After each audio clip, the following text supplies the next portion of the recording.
Hi everyone, Vinayak here. What's in my camera bag? I've been asked this question a lot. Which camera do you shoot with? What kind of lenses do you use? How many cameras do you have? Let's find out. If you are new here, please make sure to subscribe and also hit the bell icon to be notified when new videos are added. So now back to the video. I've been uploading to YouTube for almost 4 years now, and along the way I have picked up a decent amount of gear. My gear is not extensive for all purposes, just for the basic run and gun, but mostly to shoot videos in my home studio. This kit is what I generally carry when traveling, but I have toned it down to make it lighter and easier to move around. So what do I generally shoot with? It's the Nikon Z6, the Nikon's entrant into the mirrorless camera space. This is the camera I shoot everything on my YouTube videos, thumbnails, B-roll, it's just awesome. The sensor is full frame, allowing for beautiful natural bokeh. It uses XQD cards which are prohibitively expensive. I had this card bundled with the camera, so that was lucky. The camera uses a Z mount which is newer 55mm mount as opposed to the 47mm in F mount. The reason I went with Nikon is that I have a few Nikon glass, and if I purchased any other brand, I'd have to repurchase lenses, and these lenses cost as much or more than the camera themselves. So I purchased the Z6 camera without any lenses and with a FT-Z adapter which converts my older lenses from F mount to Z mount. So now I could use all my older lenses with my newer camera. These lenses, being Nikon, will work perfectly for my case, but the Z mount lenses would have been smaller and quieter. But this helps me to upgrade without having to break the bank. All my videos are either shot on the Z6 or on the D750, and I use the Z6 more because of its autofocus capabilities while shooting video. So let's get on with the lenses I use with the camera. Firstly, we have the Nikon 24-120 f4, a great kit lens with good enough zoom range. It's a FX lens, so it can be used with full frame cameras without any crop. This was the kit lens that was actually bundled with my D750. It's great and it can stay f4 throughout the zoom range, which is something not all lenses can do. But f4 is not a very fast lens, but it's still great. Next we have the 50mm f1.8 lens, which I use whenever I need creamy bokeh. The f1.8 aperture just lets in a lot of light and the depth of field is fantastic. And this is one lens I would recommend having in your camera bag while traveling. But being 50mm, it seems to punch it a bit more, so I will need the camera to be quite a distance away from me to get the same angle. But the sharpness and the bokeh for this budget lens is fantastic.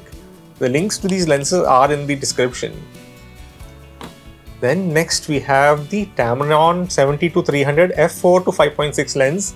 This is one lens with great reach, especially when you need the zoom. Amazing lens, not the fastest or brightest, but still kind of a budget lens for around 30k. There are two versions, one with the ultrasonic drive and the other without. The other lens is around 11,000, but would be missing the vibration reduction or vibration compensation, which Tamron calls it, which is necessary if you can zoom so much for micro vibrations. The 11K model though would work with a tripod, but I mostly handheld my shots, so I picked up the higher end model. If you are using a full frame camera, make sure to look for the FX moniker on the lenses, which indicates a full frame sensor. If you use a DX lens on an FX camera, you will not have enough lens to cover the entire sensor, effectively cropping the image. We do have a DX mode in the cameras, but for full utilization of your camera, make sure to pick up the right lens.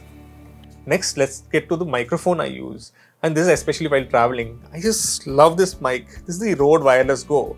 They're quite small and the receiver is always attached to the camera, and I just turn them on when I require them and boom, we have a wireless audio connection. Being wireless, I have the freedom to move around without losing audio quality. I have a full review on the mics which can be found here. Next, we have a SSD for backing up the photos I take. Very important and something I guess that you should get used to.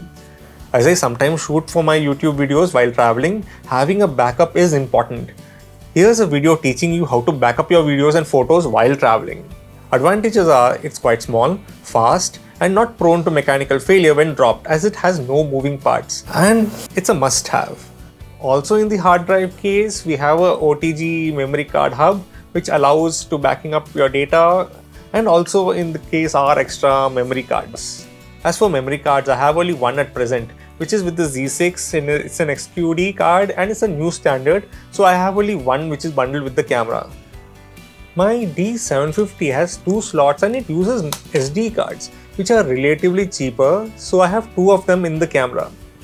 My other camera is something I picked up when I wanted to travel light and still have great stabilized shots. The DJI Osmo Pocket is a 3-axis stabilized gimbal and it's just fantastic.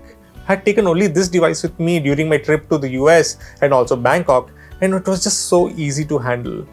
And just pocket it when it's done. It comes with this protective case, and the required phone adapter to link to the device to your phone is also available over here. When in the US, I also picked up the expansion kit, which included a control for pan and tilt, a GoPro mount, and also a wireless adapter. This wireless adapter allows to copy without having the device to be attached to the phone physically. Review of the kit is over here. Of course, we can't have all these devices and not have batteries. So here are the EN EL15s I used with the Nikon cameras. This one is the EN EL15B. It's the same size as the other 15, but this is the newer model, and it also can be charged in the camera with a USB-C cable. The other batteries don't charge in the camera. The charger provided is the same as the one for the D750, so I can charge up both the batteries with any charger, which is neat. Then I have this charging hub, which I can use to charge up multiple USB devices using only one power adapter. I generally also carry a surge protector, which I pack in my main luggage, as most hotels don't have too many charging plugs, and I have only one of those country adapter converters, which allows me to plug into the socket and have these are 3 outlets, so I can be powering 3 different devices using this surge protector. This surge protector also has USB ports, which allows charging my mobile devices, but they don't have the juice to quick charge my phones, so I still have to use my original charger. But these do come in handy for charging my watch and other low powered devices. Then we have a power bank. I have this 10,000 mAh battery bank, useful for phones and also charging up USB devices on the go. After that, I carry a Manfrotto Pixie Mini, a small tripod in my bag wherever I need stability in my shots. It also acts like a handle to better hold your camera for vlogging if necessary. It does work well with light cameras, but the heavier they are, the cameras can fall. And the last item in my camera bag is a laptop, which is my HP Envy 13-inch laptop. I just love the look of it, and this is mostly used for emails and backing up photos. I upgraded to 1 TB from the 256 GB that was on this laptop, so I have much more space now. All this about gear, but where are the bags? Well, I have 3 of them and I shift between them as per how much gear I need to carry with me. This is the Case Logic SLR 206, a beautiful camera bag. It fits all the gear I need, and it has this special hammock style suspension system which keeps the camera safe. The bag is waterproof and the inside walls are removable and customizable. This bag is useful when you need all your gear with you. Then I have one from Nikon, which is bundled with the Z6. It's mid-sized and can hold all the gear for one camera and another small one. It's small enough to carry around, but it lacks a handle on the top, which I feel is its only drawback. The third is a Lowepro LP159, a small camera bag which allows to hold one camera and a lens and its accessories. This is useful if you want to travel light. Great bag, totally worth its price. I do not carry everything with me all the time, and what I need keeps popping in and out of the bag, so that's what I carry in my camera bag. I hope you guys like my gear, and if you have questions, do mail me at tech@talkingstuff.net or WhatsApp us at 96525788833. Also make sure to like, subscribe, and also hit the notification bell to be notified when new videos are added. Thank you for watching, and see you all next time.